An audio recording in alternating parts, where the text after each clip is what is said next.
Got your victory dance? Well, I got it right here. Yeah.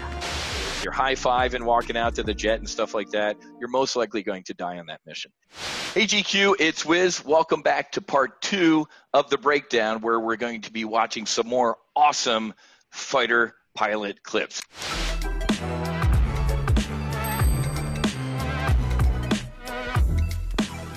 First up, Independence Day. Will be the first wave in our counterattack. Our target is to the north, centered above what remains of downtown Los Angeles. Got to stop right here. Love Independence Day because now the Marine Corps gets a little love here. Now, Marine Corps aviators are in fact naval aviators, and even Coast Guard. So Navy, Marine, and Coast Guard aviators, we all wear the same wings of gold as a naval aviator. So who's giving the brief right now? It's a little awkward to, usually if the person leading the flight lead will give the brief. At this point, it looks like some high-ranking general or something like that is giving the brief. So up until the flight lead steps up there, you might have an intelligence person come up and give their part of the brief. The weather person absolutely has to come up and give a brief. Maybe the general or the admiral steps up to give a little Newt Rockney speech. But the flight lead, whoever's leading this thing airborne, that's the person that's going to lead the brief ultimately. Bring it on. Bring that bad boy on, Cap. You lose? Yes, sir. Got your victory dance? Well, I got it right here. Yeah. So how we're feeling at this moment walking out to the aircraft depends on the type of mission we're going to be flying. And no matter what, whether it was wartime or a peace mission, when you're walking up onto the flight deck of an aircraft carrier, everything changes.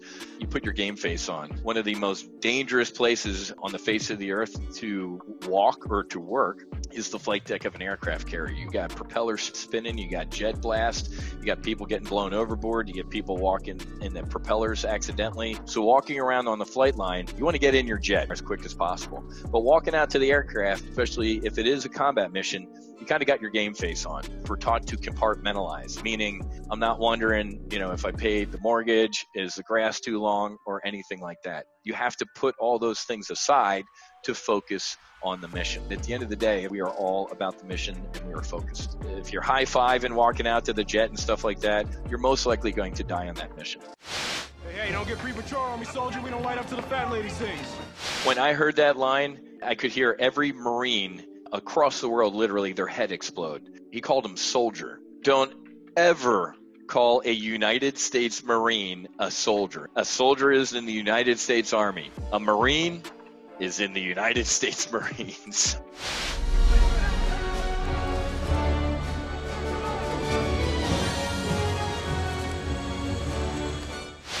It's a huge misperception about fighter pilots, especially in these movies. Captain Jimmy, whatever it says, Wild, Raven. A lot of people think that that's your jet. That's not your jet. So in a typical fighter squadron, we might have anywhere from 12 to 15 jets. The first 2 jets in the squadron, they have the name of the commander of the air group, and then the commanding officer's jet, and then the executive officer, and then it kind of goes down the picking order till we're running out of pilots or running out of jets. So a common misconception about fighter aircraft is that that's your airplane. So the pre-flight preparation that you're seeing in Independence Day is pretty realistic. Walking up to the aircraft, you'll be greeted by who is called the plane captain. In the Air Force, it's called the crew chief. They are assigned an airplane, and they know the hydraulics, the fuel. They give it the tender love and care that we just can't as aviators. So you salute the plane captain, give them a firm handshake, and they're going to give you a brief about the status of the aircraft. Any, what we call gripes. Hey, sir, the last time this jet flew, the radar had a couple issues, or there were some hydraulic problems. So they'll give you a quick brief, and then you walk around the aircraft and do a pre-flight because it's an extra set of eyes. It's what we call mutual support. We take care of each other. Our boys, where are they? ETA to target, 4 minutes. So that looks like the Battle of Britain on whatever that was supposed to be, some sort of radar screen, just a horde of the good guys going after a bad guy. We wouldn't have that many aircraft necessarily going that close, but I don't remember reading a book about huge, ginormous enemy spaceship and the requirements for the aircraft. But today, we have what we call the F-35, the Joint Strike Fighter. It can fly completely autonomously. An F-35 most likely is going into enemy combat by itself because it doesn't need anybody else. It has that much situational awareness. So the days of, kind of this Battle of Britain, hey, launch everybody type of thing are kind of going away in essence. Why we're on this particular mission, we'll never know. But I do know here today that the Black Knights will emerge victorious. So the relationship with your squadron mates is absolutely critical to mission success. So in a fighter squadron, you had to have absolute trust, faith, and confidence in your fellow wingmen. And if you didn't, the unit broke down. It's a family. There's give and take and arguments and stuff like that. But at the end of the day, if there's any problems, we circle the wagon and protect each other. We can make fun of each other, but if anybody outside of our squadron did, now you got an ass kicking coming. The willingness to literally lay your life down, to potentially lose your life to take care of a squadron mate, really makes it an organization I've never seen again in my life. I left being a fighter pilot to go to Wall Street, and I can't even tell you what a letdown it was. I mean, on Wall Street, the guys will push their own mother in front of a train to make a buck. In the military, just not. It is a complete culture disconnect. They were family members and are to this day. Next up, Iron Eagle. This has got to be the worst series of fighter pilot movies God ever created, and it couldn't happen to a better service, the United States Air Force. It's just, it couldn't be any worse. I mean, so the Navy Marine Corps team got Top Gun, and my Air Force buddies got Iron Eagle. Cleared for takeoff, runway 30, over. Heard him. You can get us over to runway 30? Yeah. If you come up here and show me where the throttle is in these. To begin with, so we got a teenage kid flying an F-16. So here's what's funny about all this stuff. So the Air Force is pretty anal about a lot of stuff, especially security. Not that the Marine Corps and Navy are lax about this, but we have bigger things to do, like fly jets off of a boat or storm beaches. So the security on an Air Force base is epic. So the fact that this kid, God, is even sitting here right now is physically impossible. I can't even. It gives me agita watching this. But apparently, this kid's dad is an Air Force fighter pilot or got shot down, and he's got to rescue him. If the Air Force is resorting to teenage kids to rescue their downed pilots, we're in a load of trouble, man. Tower, this is Falcon 6, ready for takeoff. Okay for takeoff. So the oxygen mask contains your microphone to talk and obviously oxygen. I hated the thing. A minimum you have to wear during takeoff and landing. What happens if they're flying along at 400 miles an hour and something bad happens and they have to eject? There's no wind. And all of a sudden, instantaneously, you're in 400 mile an hour wind. That mask is going to rip off, probably take the helmet off, and might take your head off with it too. Up at higher altitude, you definitely have to have your mask on, because even though the cockpit of a fighter jet is pressurized, guess what? You got a little pinhole leak in the canopy, and the pressurization leaks, you could end up dead. Where you want to go? You're driving. Let's see what you got. You sure you're up to it? You're not one of those hot dogs, are you? Oh man, here we go with the music in the jet. Bringing your what is that? A Walkman? First of all, we have designated operating areas. So as soon as you get all airborne, you're supposed to be going to a place, a restricted area, a warning area, or a military operations area. This whole, hey, we just got airborne out of an Air Force base, let's just start doing. It's comical, but let's see what he does. Now I'm really starting not to like you. Head over to the range.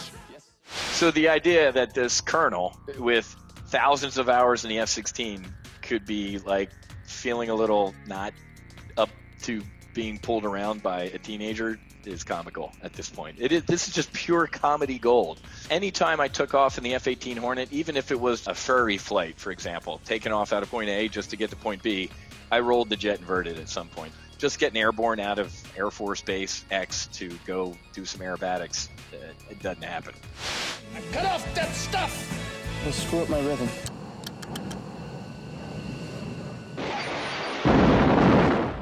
So we got a teenager in an Air Force F-16 dropping live weapons. It just doesn't get any more realistic than this. I mean, come on. And he needs his music to be able to bomb correctly. Unless it's wired into your headset, you're not going to hear it. All we hear in the jet, it's surprisingly quiet. You don't hear the jet engine. You hear the hum. It's the hum of the electronics too, and the ECS, we call it, the environmental control system. There are guys nowadays that I know who, they'll put their ear pods in or something like that, but not during mission critical parts.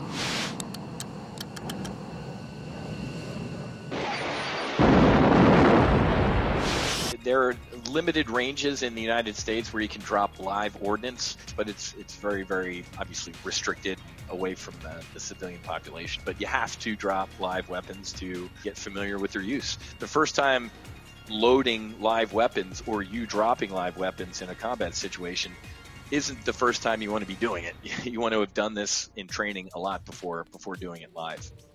All right, I'll turn this thing around. Let's head back to base. Damn it, Chappie, I'm doing it my way. If the instructor pilot says, all right, this flight's done, let's go home, and the guy's like, no, screw it, I'm going to do it my way, literally when you got on the deck, it would have been an ass kicking. This is physically impossible that it would have happened. It makes me laugh, but it's inconceivable that this would happen. Well, and it's better too because he turned up the volume, so he's going to get better now because his cheesy 80 music is louder. So, he just put the bombs right through the target right there, and he's going to go save his dad. God bless him. I would have done the same thing for my dad, but it never, ever would have happened. I love the little display in the cockpit that said target destroyed. I don't know how the jet figures out that you destroyed the target, but yeah, that doesn't happen either. So that's another unrealistic element, is the fact that I could be sitting in the jet, watch the bomb go right into somebody's window, blow up the entire building, and still not know until we have what we call BDA, Battle Damage Assessment. So at the end of the day, Iron Eagle has got to be the most ridiculous movie about fighter aviation that could have ever been created. I'm going to stick with Top Gun, and I'm going to stick with Maverick at the end of the day. Next up, Dunkirk.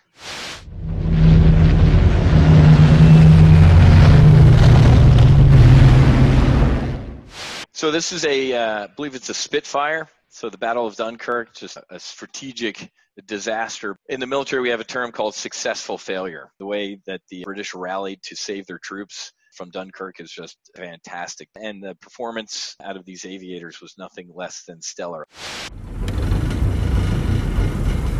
70 gallons.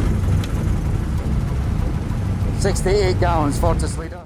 So obviously back in the day, these guys aren't too worried about oxygen, mainly because they're not flying really high up at altitude. So they could kind of have their mask hanging down here, and you can see how they hold it up to their mouth to realistically be able to talk. Now they're checking out their fuel, and as you can see, they're switching to different tanks. So they can say, hey, the right wing tank has this much, or the fuselage tank has this, and the left wing has that. So they're reporting in with their fuel state. And the reason you do this every once in a while, first of all, what if all of a sudden, out of the blue, you developed a fuel leak and you didn't notice it, and all of a sudden you flame out? So checking your fuel periodically, keeps that scan going. On that gauge, even when it gets lively, safe enough to get back. So right now, they're a little tight. If you're in bad guy country, you don't want to be flying close formation as a bunch of airplanes. Because if you look at the right wing and the left wing, those wingmen right there are staring at who? They're staring at the flight lead right now. I don't want to be flying formation and what we call sucking wingtip. So these two wingmen right now are sucking wingtip. I want them spread out a little bit more and their eyes out of the cockpit, looking around for enemy aircraft. It does no good to be flying this close formation right now when you could have, six eyeballs out of the sky instead of just the flight lead looking around. Fortis 2, I have you on my port. I have no eyes on Fortis leader. Over. Understood, Fortis 1. Orbit for a look. So back in the day, you know, this early on in Dunkirk, there wasn't any aviation radar per se. The aircraft just didn't have any radar. The only radar was your brain housing group and your eyeballs. So really having to look hard out there, and literally a speck on the horizon could be an enemy fighter. All they had was their eyeballs. So they were a lot better at picking up visual, and they had a much more disciplined, what we call scan, meaning they just didn't sit here and look around randomly. They had a pattern that they would go through and look through the sky and not randomly. So where can you look? For example, this guy on the right wing can look behind the wing, that left wingman, 6 o'clock, right? And the left wingman can look all the way to the right and look behind that guy's 6 o'clock. So whenever you hear the term check 6, it means look behind you. Flight discipline and lookout discipline is very, very key in situations like this. And back in the day, the best place, and even to today in air-to-air combat, you want to come from what's called out of the sun. Unless you're, you know, a superhuman, you can't stare into the sun. So if you decide to attack from out of the sun, you have a very big tactical advantage. I think we might actually see that. Bandit, 11 o'clock. Break. The first person who sights an enemy aircraft, you call it out, bandit, and then the clock code, bandit, 11 o'clock, and you call out the position. He's on me! So above the canopy, they actually had a mirror. So he isn't straining to look behind him at this point. He's actually just looking up above his canopy into a mirror, and he can see, I believe it's a Messerschmitt on his 6 o'clock.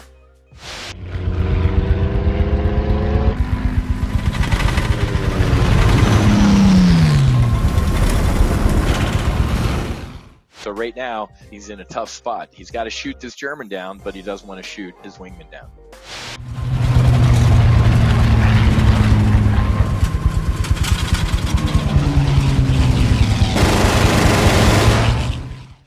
So there you go. Awesome.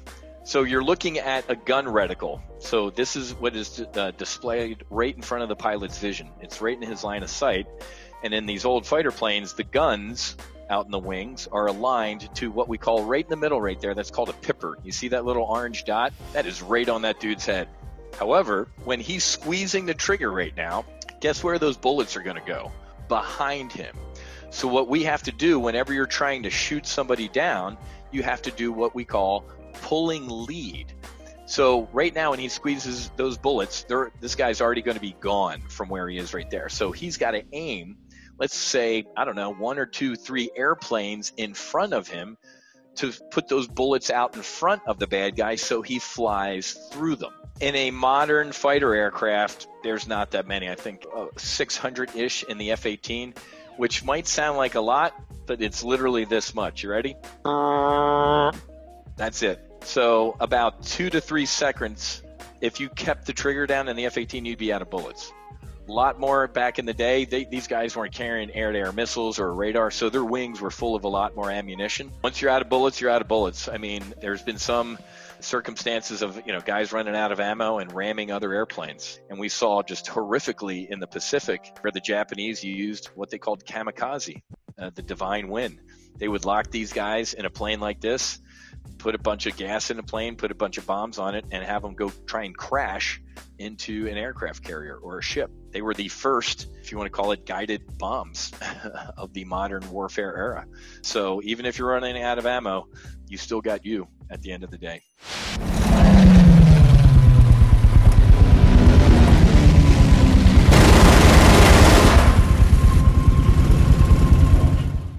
Right there.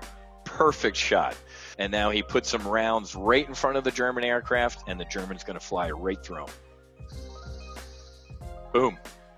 He's about to splash into the ocean. So splash 1, kind of Navy fighter pilot, Navy Marine fighter pilot for I just shot somebody down. Splash 1, splash 2, splash 3. So great fighter discipline, great pulling lead, and didn't waste any bullets. Is he down?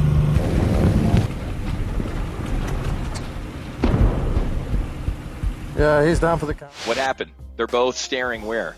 At a dude flying into the water. The guy was on fire. He's going into the water. Why are they both staring at him? And one of them just got shot by who? Another German. So very, very bad.